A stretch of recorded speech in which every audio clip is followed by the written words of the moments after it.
পঙ্খিরাজ, হুকুম করুন জনাব। পঙ্খিরাজ, মানুষরা তো আমাকে গাছের মধ্যে ঝুলাই রাখছে, রমজান মাস চলে আসলো। শোনো, তুমি আমার অবর্তমানে মানুষকে গিয়ে ধোকা দাও, নামাজ রোজা থেকে বিরত রাখো। বুঝতে পারছো আমার কথা? জি জনাব, আপনার কথা আমি বুঝতে পারছি, কিন্তু জনাব আপনি তো আমার থেকেও বড় শয়তান, ইবলিস শয়তান। আপনাকেই মানুষরা গাছের মধ্যে ঝুলিয়ে রাখছে, তো আমি যদি তাদের নামাজ রোজা থেকে বিরত রাখি, আমাকে ঝুলিয়ে রাখবে না এটার কোনো গ্যারান্টি আছে? তারা তো আমাকেও ঝুলিয়ে রাখতে পারে।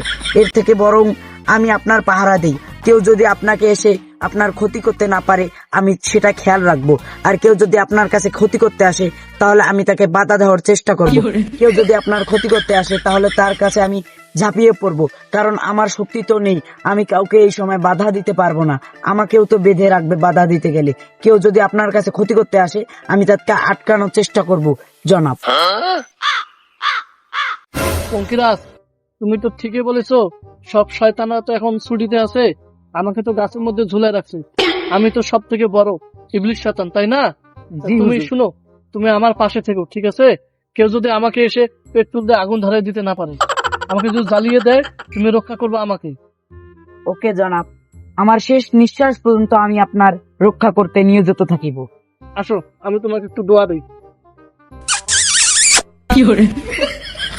তুমি আমার সুখে দুঃখে পাশে থাকবা সবসময়, ঠিক আছে?